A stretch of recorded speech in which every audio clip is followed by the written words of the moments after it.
Just 10 short years ago, if you told a comic book fan that Iron Man would one day be Marvel's most popular and lucrative creation, they would have laughed in your face and called you a rude word. Then again, if you told a comic book fan that Guardians of the Galaxy would be made into a film one day, they'd probably respond with, "Who the hell are the Guardians of the Galaxy?" So maybe as comic book fans aren't as smart as we like to pretend to be.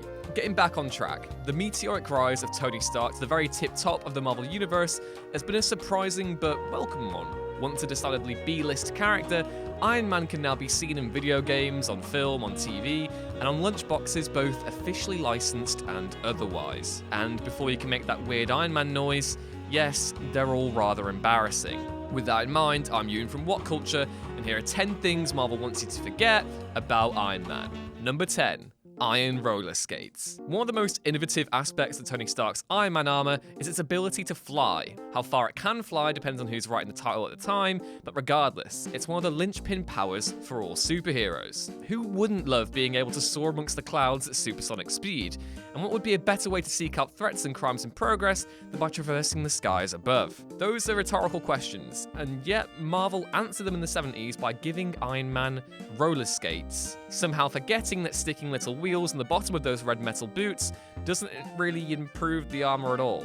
If anything, it's a massive drawback, since he'll never be able to stand still save the occasion he enters some kind of Avengers roller derby. And, like the rest of us, Tony couldn't quite handle those blades. Having dodged a number of man-droids attacking him and his fellow Avengers, he smacked into a pile of debris and went arse over tit. Number 9. The terrible 90s cartoon. Okay, look, Iron Man had just about the best theme for a superhero cartoon ever, in both seasons. That second intro in particular is just about the coolest thing I think I've ever seen. And while those intros stand alongside the X-Men for sheer awesomeness alone, the actual show itself paled in comparison to its 90s colleagues. Much like the Fantastic Four TV series at the time, oh god, shit, that song will never leave my head, oh god, here come the four. Iron Man, the animated series, was, as Josh Brown would say, a big load of bollo, as were his later animated efforts. Number 8. Heroes Reborn. Speaking of cheap pieces of garbage, actually, this one was far too expensive, given the end product. In the 90s, Marvel found itself in a series of increasingly desperate binds, beginning with the exodus of its major writing and drawing talent to new creator and publisher Image, and peaking with their finances going in the toilet with the collapse of the speculator market. Their best option in 1996, it seemed, was to hire all those lost creative teams on a premium freelance wage to reimagine some of their flagship characters for the 90s audience. And boy, did the Image guys go full 90s. Rob Liefeld made Captain America into a horrifically distended muscle-brown freak, and Jim Lee was also responsible for giving Iron Man a bit of an overhaul, which he promptly did, deciding that the real problem with Tony Stark's armor is that it didn't have a terrifyingly gargoyle-like gaping mouth, and the whole metal suit thing didn't let you see his rippling biceps and thighs. He's thick though. Amongst all the improvements he was making to the character's look, sadly, Lee and co forgot to give him any sort of personality or direction. It took a little over a year for Marvel to realise the Heroes Reborn thing had done nothing to improve sales, and decided to put everything back to normal. Number 7. The terrible ultimate reboot. Not that Heroes Reborn was the only time a reworking of Tony Stark absolutely failed, no sir. The version of Iron Man readers were first introduced to in the pages of the Ultimate wasn't too far from his depiction in the mainstream Marvel universe. He was a suave industrialist, more than a little narcissistic, and with more than a bit of a drinking problem. And he had an amazing robotic suit that let him do cool stuff. It's when Tony got spun up into his own series that things started to go wrong. Penned by somehow acclaimed sci-fi author and professional bigot Orson Scott Card, best known for his Ender's Game series of novels, Ultimate Iron Man looked back at how Tony got to the point where he was first introduced in the Ultimates. What Card saw was that he was a Tony Stark who was so smart he turned blue? Yeah. The ultimate twist on Iron Man was that not only was he the smartest guy on the planet, but he literally had ideas pouring out of him.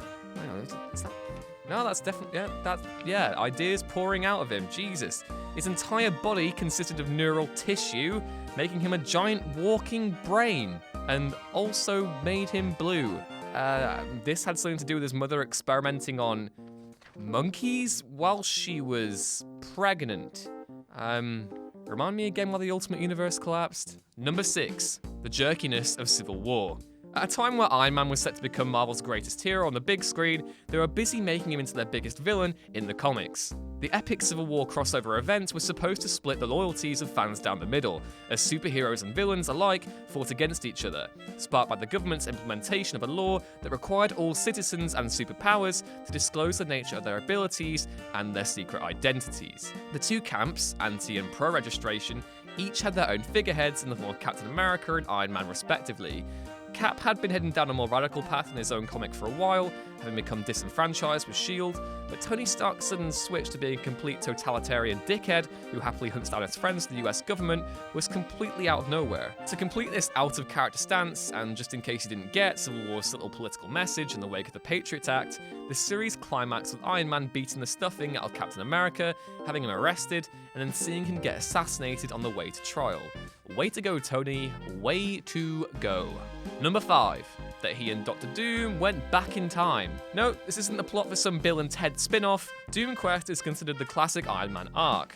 Up there with Demon in a Bottle, and there aren't really any of the seminal Iron Man stories. Sorry about that. He didn't used to be that popular, remember? Anyway, if the roller skates seem like the one thing from the comic books you're unlikely to see in the Iron Man movies, then think again.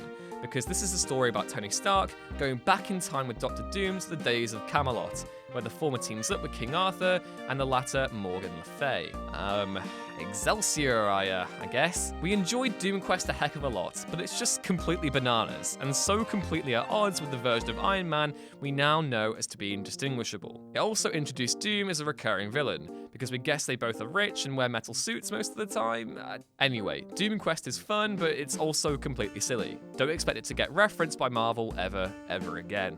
Number 4. He does what he likes, and that's not great. Speaking of celebrated Iron Man story arcs, Armor Wars is one of those.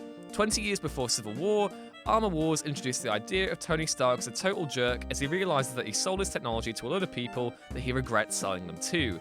And so he decides he's going to steal it all back, and there isn't anything anyone can do about it. Except they can, because they've all got Iron Man-derived weapons and suits of armor with which to war with him.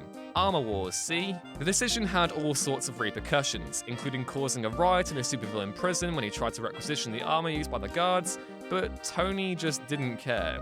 His principles were just more important. Number 3. That time Kang mind controlled him. Not only is The Crossing considered to be one of the worst Iron Man stories ever published, but possibly one of the worst comic books published full stop. Taking place over the course of a year and dragging the rest of the Avengers into it, The Crossing retconned every single comic book issue to feature Iron Man by revealing that he'd been under the control of Kang the Conqueror since the first Avengers story. Oh wow, what a twist that is. Kang eventually did decide to show off his control of Iron Man by making him turn full traitor, and the Avengers are unable to break the mind control that Kang has over it. Desperate and afraid, with Tony becoming totally evil and killing the female Yellow Jacket, the team decided they had only one choice. Number 2. And then he was a teen for a while. The choice in question was to go back in time, grab the teenaged version of Tony, and bring him into the present to defeat his evil older self. Yep, teenage Tony nicks a set of Iron Man armor and goes after evil Tony and Kang, resulting in his older self sacrificing himself to defeat the villain, which then means that Iron Man is a 19-year-old boy. Teen Tony, as he was rather unaffectionately dubbed by fans, epitomized Marvel's dreadful decade with a series of ill-timed quips and storylines, replacing a far superior character in the process. Number 1. His suit is in love with him. The Crossing is easily the worst Iron Man story that Marvel editorial cleared to print, but the mask and the Iron Man might be the silliest. Tony Stark's armor has been used as a metaphor for everything, for his eventual dependence on alcohol and Stark Industries' dark past in producing arms, but never had it been used as an allegory for spousal abuse, which is exactly what happened in Mask in the Iron Man. The storyline didn't mark the first time that Tony's armor gained sentience and went a bit wrong, and it wasn't the last. It's certainly the most memorable, for all the wrong reasons. Iron Man's had his fair share of romances over the years, but anything that gets past one of the millionaire playboy's one-night stands usually ends in the poor woman in question dying, betraying him, or betraying him and then dying, you know, anything in that order. No such issue when Tony's admirer is his own robotic armor. Struck by lightning, you know, because we're going down the Frankenstein's monster route again, the Iron Man armor comes to life and becomes dangerously obsessed with a man who no longer wants to be inside it. Then it witnesses some of Tony's one-night stands and starts to get really jealous, eventually stranding him on a desert island to think about what he wants out of their relationship. During a battle whilst wearing a new form of his armor, the sentient suit acts like it's been cheated on, and like all breakups, the story ends with the armor sacrificing itself to save the man it loved. This may have been lost in the recounting of the mask and the Iron Man's plot, but this is a story about a robot falling in love with his creator, except the robot is Iron Man and the creator is Tony Stark. It's as stupid, ridiculous, and borderline distasteful as you're picturing, and I'll never read it because it's long out of print and definitely won't provide the basis for Iron Man 4, if that even gets made. And that's our list. Know of any other dreadful Iron Man moments? Please do us all a favour and share them in the comments below. Then go like, share and subscribe, and head back down to whatculture.com for more comic book coverage every day. I've been Ewan, and I'll see you next time. Go on then. Yeah, well done for making it to the end of that video, guys. We're both very proud of you. You can subscribe as always beneath me. To my left, there are a few other videos that you might fancy watching. To our right, there are a few other channels, like around this way, that you can also click on if you fancied that. And